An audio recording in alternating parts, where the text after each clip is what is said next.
Today's topic is pronoun. As you know, the words which are used in place of a noun are called pronouns. Means pronoun का मतलब ही है कि for a noun. तो इसका definition है a pronoun is a word which is used instead of a noun. जैसे I, we, you, they, us. ये सब चीज प्रोनाउंस कहलाते हैं। आज हम इसके कुछ काइंड से, कुछ टाइप से, जैसे personal, reflexive, relative, demonstrative, indefinite, एम्फैटिक और इंट्रोगेटिव प्रोनाउंस, इसके बारे में हम जानेंगे कि होते क्या है, उनका यूज क्या होता है, सेंटेंस में हम कैसे पहचानेंगे कि ये जो प्रोनाउन है कौन सा प्रोनाउन है। सबसे पहला जो प्रोनाउन है वो पर्सनल प्रोनाउन कहलाता है। इसमें भी तीन है। पहला तो फर्स्ट पर्सन का, दूसरा सेकंड पर्सन और तीसरा थर्ड पर्सन। फर्स्ट पर्सन में जैसे आई, मी, अस, वी, ये सब फर्स्ट पर्सन में होते हैं। एंड सेकंड पर्सन में यू सिंगुलर भी है और प्लूरल भी है, इसलिए सिंपल यू ही होगा। एंड थर्ड पर्सन में she, he, him, her, they, them, it, ये सब होते हैं। और सामान्यतः स्कूलों में इसको पढ़ाया जाता है और आप जानते भी हैं। See friends, first sentence, I my self saw him do it. I my self saw him do it, मैंने खुद उसे ये काम करते हुए देखा। तो यहाँ पे जो माई सेल्फ है, हालांकि प्रोनाउन ये भी है, आई भी है पर्सनल प्रोनाउन और ये भी है पर्सनल प्रोनाउन थर्ड और ये फर्स्ट पर्सनल प्रोनाउन में। लेकिन ये जो माई सेल्फ है ये भी प्रोनाउन है, लेकिन ये जो माई सेल्फ है सब्जेक्ट को ही एम्फेसिस कर रहा है, सब्जेक्ट पे ही जोर डाल रहा है कि इसने खुद ने, मतलब मैंने खुद ने, आई माई सेल्फ सॉ हिम, मैंने खुद ने ये काम देखा। तो सब्जेक्ट पे ही एम्फेसाइज कर रहा है, इसलिए ये जो माई सेल्फ है इसको ध्यान रखिए। उसी प्रकार you your self can best explain, तो यहाँ पर ये जो योर सेल्फ है इसको एम्फेसिस या इसको एम्फेसाइज कर रहा है। उसी प्रकार he himself said so, he himself said so, तो ये जो हिमसेल्फ है इस सब्जेक्ट ही को एम्फेसिस कर रहा है। एंड सेम दे देमसेल्व्स, अब यहाँ देखिए दे इज इन प्लूरल फॉर्म, सो ये जो himself, my self, your self, तो यहाँ पे हेल्प सेल्व्स हो जाता है, तो ये भी प्लूरल फॉर्म होता है। तो ये जो है देमसेल्व्स, हिमसेल्फ, योर सेल्फ और माई सेल्फ, ये जो प्रोनाउन है ये प्रोनाउन इस सब्जेक्ट को एम्फेसाइज कर रहे हैं, इसलिए ये जो प्रोनाउन है एम्फेटिक प्रोनाउन कहलाते हैं।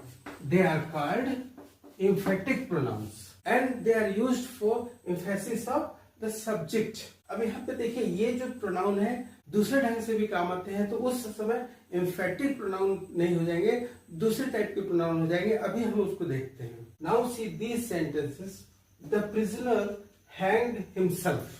यहाँ पे देखिए हिमसेल्फ को देखिएगा, I have heard my self, he heard himself, you express your self very impactfully. अब यहाँ पे देखिए हैंग्ड वर्ब है, उसके बाद आया है हिमसेल्फ। यहाँ पे भी हर्ड वर्ब है, उसके बाद हिमसेल्फ, माई सेल्फ आया है।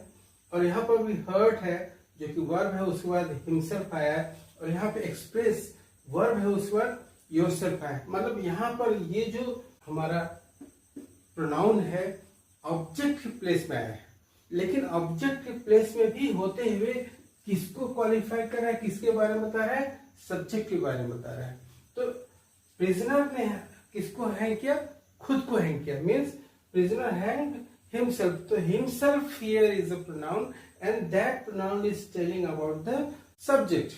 ऐसे पोजीशन में जबकि जो प्रोनाउन है, जो अभी इसके पहले हमने देखा था एम्फेटिक प्रोनाउन, उसमें वर्ब के पहले था और यहाँ पे वर्ब के बाद है, लेकिन वर्ब के बाद भी होते हुए भी सब्जेक्ट के नाउन को क्वालिफाई करता है। तो ऐसे जो यूज ऑफ प्रोनाउन है they are called reflexive pronoun, they are called reflexive pronoun। तो ये ध्यान देना, एम्फेटिक में सब्जेक्ट के साथ ही रहता है, मतलब वर्ब के पहले रहता है, और रिफ्लेक्सिव में वर्ब के बाद रहता है, लेकिन दोनों स्थिति में सब्जेक्ट को ही मेंशन करते हैं। This is a green board and this is a pen, these are pens. तो उसी प्रकार this is a fan, that is a fan, these are pens, those are pens, means तो वहां पे दूर पे है, point out this is a fan, that is a fan. तो इस टाइप के जो वर्ड्स हैं, ये वर्ड्स डेमोन्स्ट्रेटिव प्रोनाउन कहलाते हैं। कैसे? इन वर्ड्स से हम किसी चीज को पॉइंट आउट कर रहे हैं, किसी चीज के बारे में हम बता रहे हैं, मीन्स हम डेमोन्स्ट्रेट कर रहे हैं कि this and that, these are those. तो ऐसे जो प्रोनाउन होते हैं जैसे दिस, दैट, दीज, दोज, ये जो प्रोनाउन होते हैं ये डेमोन्स्ट्रेटिव प्रोनाउन कहलाते हैं, because they are used to point out the objects. और किसी ऑब्जेक्ट के बारे में हम बता रहे हैं, इंगित कर रहे हैं, उसके बारे में हम रिफर करना चाहते हैं, किसी भी ऑब्जेक्ट जो हम रिफर करना चाहते हैं तो हम डेमोन्स्ट्रेटिव प्रोनाउन से रिफर करते हैं।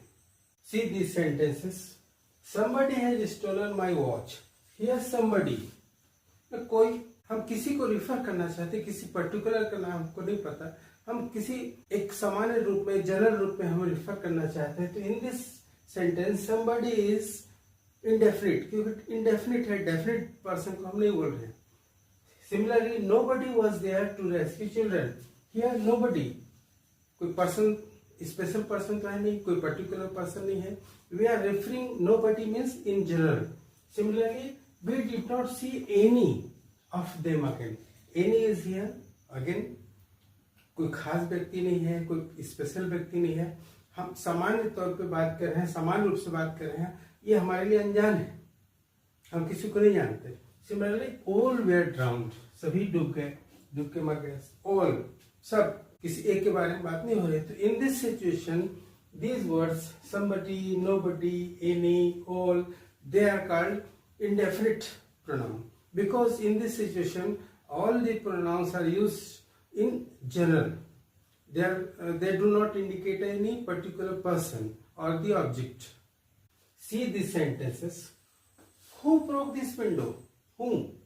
किसने तोड़ा? What shall we do now?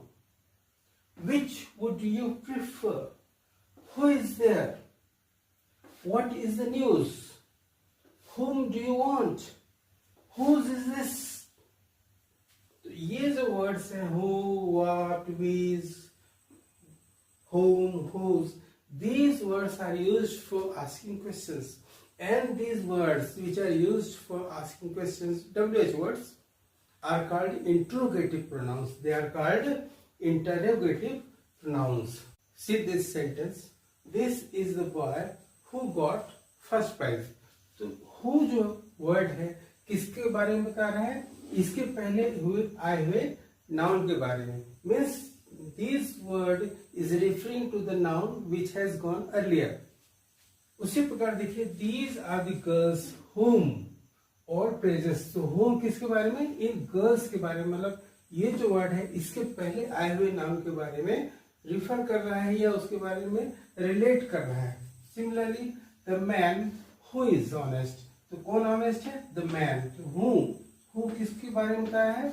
इस मैन के बारे में, मतलब ये जो हु है इसके पहले आए हुए नाउन के बारे में बताने की कोशिश कर रहा है या उसके बारे में रिलेशन बता रहा है। The man who is honest is trusted. Similarly, the dog which I recently bot is Alsatian. यहाँ पे जो विच है किसके लिए बता रहा है, किसके लिए यूज हो रहा है? इस डॉग के लिए यूज हो रहा है।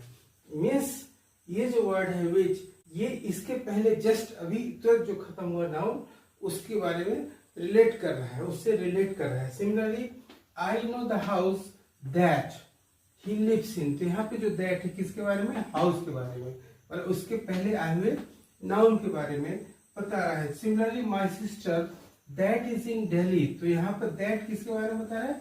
सिस्टर के बारे में। Is Delhi send me a gift. तो ऐसे ये जो प्रोनाउन है whom, फिर यहाँ से whom, यहाँ पे which, यहाँ पे that, यहाँ पे भी that, ये अपने पहले आए हुए नाउन को रिफर कर रहा है।